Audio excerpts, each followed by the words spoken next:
नमस्कार दोस्तों, स्वागत है आप सभी का हमारे इस चैनल फेमस ग्रंथ गंगा पर। अगर आप अपने जीवन में कुछ नया सीखने की चाह रखते हैं तो चैनल को सब्सक्राइब जरूर कर ले। दोस्तों, जन्माष्टमी पर अगर आपने ये उपाय कर लिया तो मैं ईश्वर की सौगंध खाता हूं, आपके घर से गरीबी दूर भाग जाएगी, आप रातों रात मालामाल हो जाएंगे। मैं भगवान कृष्ण की सौगंध खाता हूं। इस वीडियो को अंत तक देखे। आपका भाग्य ना चमक जाए तो मुझे बताना, परंतु वीडियो पूरा ही देखना, एक लाइक जरूर करें। अगर आप भगवान कृष्ण से प्यार करते हैं, लड्डू गोपाल से प्यार करते हैं, राधा रानी से प्यार करते हैं तो एक लाइक जरूर करना। जन्माष्टमी बार बार नहीं आती। सच्चे दिल से कमेंट में लिखे राधे राधे, जय श्री कृष्णा। दोस्तों, पंचांग के अनुसार भाद्रपद माह के कृष्ण पक्ष की अष्टमी तिथि की शुरुआत 6 सितंबर 2023 को दोपहर 3:37 से हो रही है। वहीं इस तिथि का समापन अगले दिन 7 सितंबर 2023 शाम 4:14 पर होगा। हर साल भाद्रपद मास की कृष्ण पक्ष की अष्टमी तिथि को कृष्ण जन्माष्टमी के रूप में मनाया जाता है। द्वापर में श्री परम पुरुषोत्तम भगवान का जन्म भाद्रपद की अष्टमी तिथि रोहिणी नक्षत्र और चंद्रमा वृषभ राशि में मध्य रात्रि में हुआ। उनके जन्म लेते ही दिशाएं स्वच्छ व प्रसन्न एवं समस्त पृथ्वी मंगलमय हो गई थी। विष्णु के अवतार श्री कृष्ण के प्रकट होते ही जेल की कोठरी में प्रकाश फैल गया। कृष्ण के प्राकट्य से स्वर्ग में देवताओं की दुंदुभियां अपने आप बज उठी तथा सिद्ध और चारण भगवान के मंगलमय गुणों की स्तुति करने लगे। दोस्तों, जन्माष्टमी का महत्व। शास्त्रों में जन्माष्टमी के व्रत को 1000 एकादशी व्रत के समान माना गया है। 100 बार गंगा स्नान करने का जो पुण्य मिलता है, मात्र जन्माष्टमी का व्रत करने से प्राप्त हो जाता है। जाप का अनंत गुना फल देने वाला जन्माष्टमी के दिन ध्यान, जाप और रात्रि जागरण का विशेष महत्व है।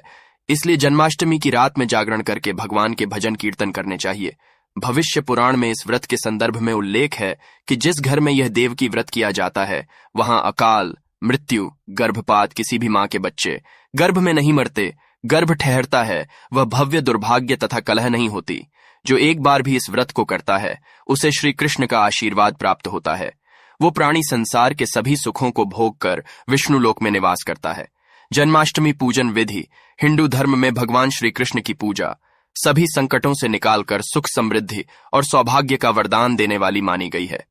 जन्माष्टमी के दिन प्रातः जल्दी उठकर स्नान आदि से निवृत्त होकर स्वच्छ वस्त्र धारण करें। इसके बाद या उत्तर की ओर मुख करके व्रत का संकल्प ले। अगर नॉर्थ ईस्ट में भगवान कृष्ण को लगाया जाए तो आप अपने जीवन में धर्म युद्ध में हैं। कर्म क्षेत्र में खड्डे हैं तो वहां आपकी जीत सुनिश्चित है और आपकी जितनी भी परेशानियां हैं उन्हें कान्हा दूर कर देते हैं। माता देवकी और भगवान श्री कृष्ण की मूर्ति या चित्र पालने में स्थापित करें।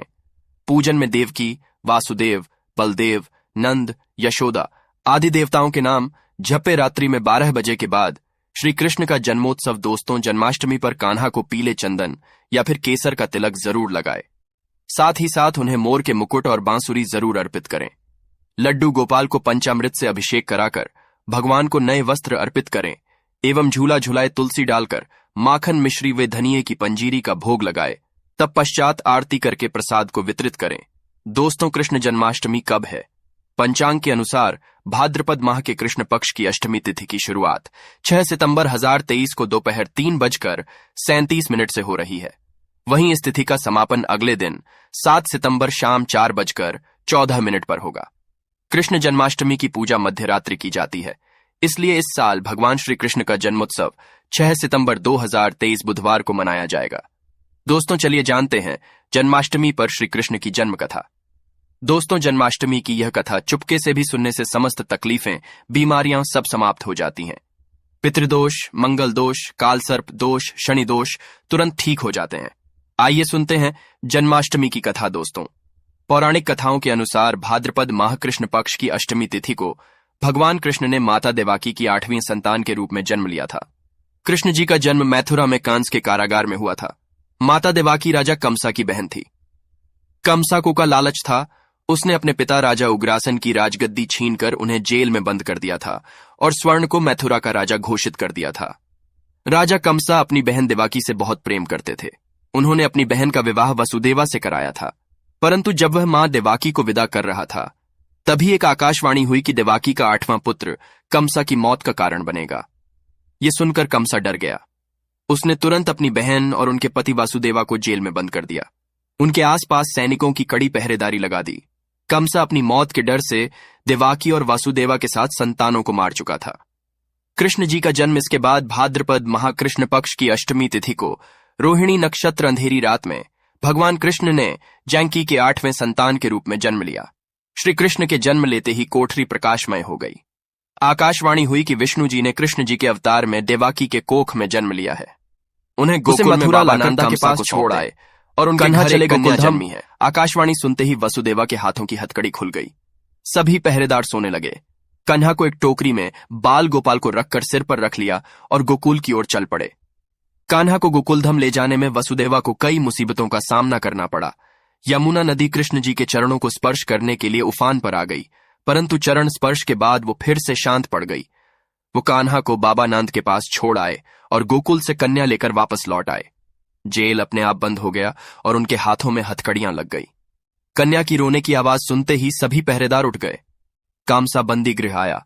वो कन्या को देवाकी और वासुदेवा की 8वीं कन्या समझ उसे मारने चला, परंतु वो आकाश में उड़ गई और फिर से आकाशवाणी हुई कि कंसा को मारने वाला अब इस दुनिया में पैदा हो चुका है। बाबा नांदा और उनकी पत्नी मां यशोदा ने कृष्ण जी का पालन पोषण किया।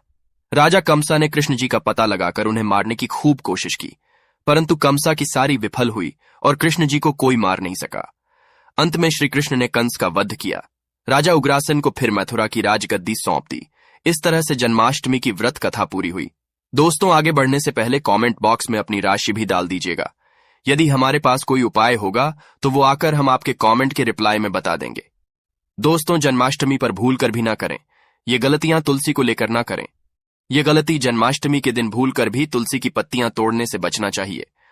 दरअसल शास्त्रों में कहा गया है कि कृष्ण भगवान विष्णु के अवतार और उन्हें तुलसी अति प्रिय है। ऐसे में इस दिन तुलसी की पत्तियां नहीं तोड़नी चाहिए। जन्माष्टमी से पहले आप तुलसी तोड़कर रख लें। बिना तुलसी के जन्माष्टमी का पर्व अधूरा है।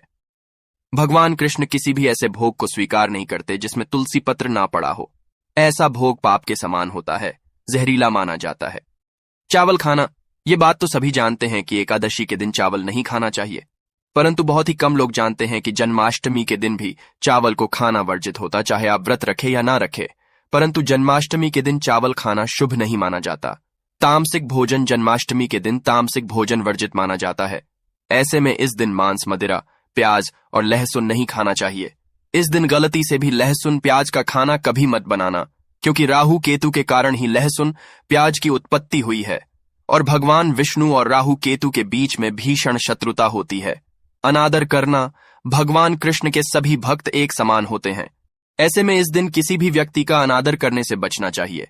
एक बार भगवान कृष्ण के भक्त ने एक व्यक्ति का अपमान कर दिया था।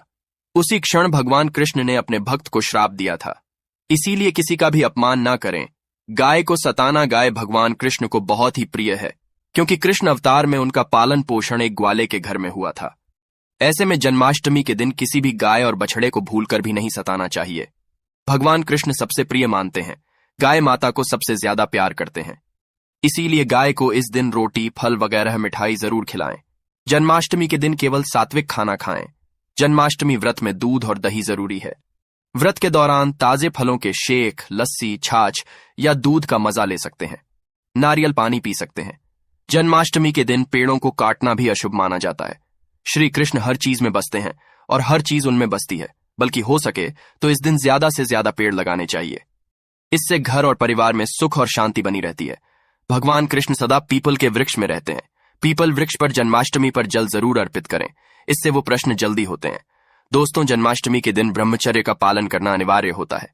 इस दिन पूरे पवित्र मंथन से भगवान की पूजा करनी चाहिए। कम से कम इस दिन पत्नी से दूर रहना चाहिए। जो पति पत्नी जन्माष्टमी पर एक दूसरे से दूर रहते और संयम और नियम का पालन करते हैं, तो उन्हें एक सुशील और सुंदर पुत्र की प्राप्ति होती है। ऐसे बालक का मुख भगवान कृष्ण की तरह होता है और शरीर भगवान कृष्ण की तरह कोमल होता है। जो लोग इस दिन व्रत रखते हैं तो उन्हें रात में 12 बजे से पहले अपना व्रत नहीं खोलना चाहिए। उससे पहले व्रत खोलने से पूजा का फल नहीं मिलता है और व्रत भी अधूरा माना जाता है। जन्माष्टमी पर करें। इन मंत्रों का जाप भगवान कृष्ण की कृपा से आपकी समस्त गरीबी दूर हो जाएगी। आप धनवान हो जाएंगे, मालामाल हो जाएंगे। आपके घर में राधा रानी की कृपा बरसेगी, माता लक्ष्मी की कृपा बरसेगी। दोस्तों, श्री कृष्ण मंत्र, भगवान श्री कृष्ण के इस मंत्र का जाप करने से धन धान्य की प्राप्ति होती है। ऐसे में जन्माष्टमी के विशेष अवसर पर इस मंत्र का जाप करने से साधक को शुभ फलों की प्राप्ति होती है।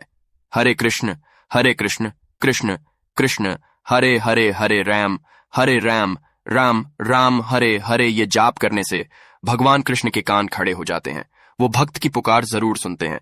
कम से कम इसका जाप 21 बार जरूर करें, या 108 बार भी आप कर बहुत ही शुभ माना जाता है। दोस्तों, जन्माष्टमी पर जो स्त्री भगवान लड्डू गोपाल को झूला झुलाती है, उसे अनंत काल तक बांझपन का सामना नहीं करना पड़ता है। भगवान लड्डू गोपाल की कृपा से ऐसी स्त्री दोस्तों जन्माष्टमी पर मोर पंख जरूर लाए और मंदिर में स्थापित करें। भगवान कृष्ण की बंसी जन्माष्टमी पर जरूर लेकर आएं। अगर आप व्रत रख रहे हैं तो भगवान लड्डू गोपाल के खिलौने आदि जरूर लेकर आना। इसे लाना मत भूलना।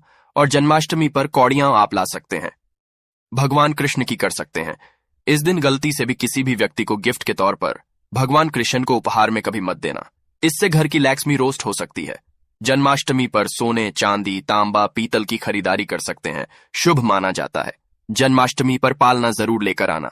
इसमें लड्डू गोपाल जी झूला झूलेंगे। दोस्तों, जन्माष्टमी पर तुलसी माता के सामने भगवान कृष्ण के 4 नाम जैसे गोपाला गोविंदा, देवकीनंदन और दामोदर पुकारे, और साथ ही वासुदेवाय नमः मंत्र का जाप करें। ऐसा करने से सभी समस्याएं दूर हो जाएंगी। माता तुलसी आपके घर को धन धान्य देंगी। जन्माष्टमी के दिन भोग में मक्खन के साथ तुलसी दल जरूर डालें और वो भगवान कृष्ण को अर्पित करें। दोस्तों, जन्माष्टमी के शुभ अवसर पर करें नमक का विशेष उपाय। दोस्तों, मैं ईश्वर की सौगंध खाता हूं, नमक का यह उपाय करने से आपके समस्त पाप नष्ट हो जाएंगे, गरीबी दूर हो जाएगी, आपकी नौकरी लग जाएगी। संतान प्राप्ति हेतु व्यापार चलाने के लिए भी यह उपाय जरूर करें। दोस्तों, हम भी नमक का यह उपाय जरूर करते हैं। मैं ईश्वर की सौगंध खाता हूं। अगर आपने यह उपाय तो आपको करोड़पति होने से कोई नहीं रोक पाएगा। भगवान कृष्ण का विशेष आशीर्वाद मिलेगा। आइए जानते हैं नमक का विशेष उपाय। दोस्तों, उपाय है: एक नमक का पैकेट, 50 ग्राम सूखी लाल मिर्च, 500 ग्राम चावल, 100 ग्राम उड़द की दाल, 250 ग्राम आटा और 11 रुपये की दक्षिणा तथा एक पानी की बोतल और 5 रुपये के काले तिल। बस इतनी सी सामग्री एक थैली में एकत्रित कर लें। दोस्तों, उसके बाद किसी भी गरीब बुजुर्ग या गरीब महिला को चुपके से दान दे दें और पीछे मुड़कर ना देखे, घर को वापस चले आए। दोस्तों, आप यकीन मानो, गुरु परंपरा से प्राप्त ये महा उपाय आपकी काया पलट कर रख देगा। दिन दुगनी रात चौगुनी आप तरक्की करेंगे। दोस्तों, ये उपाय हम भी जरूर करते हैं। महापुस्तक और शास्त्रों में लिखा महा उपाय आज हम आपको बता रहे हैं। यह उपाय जन्माष्टमी के दिन जरूर करें। मैं ईश्वर की सौगंध खाता हूं, आपका भाग्य उदय हो जाएगा। दोस्तों, ये उपाय मैं हर जन्माष्टमी के दिन जरूर करता हूं। आप भी ये हाथों से मत जाने देना। सच्चे दिल से कमेंट बॉक्स में जरूर लिखें, राधे राधे।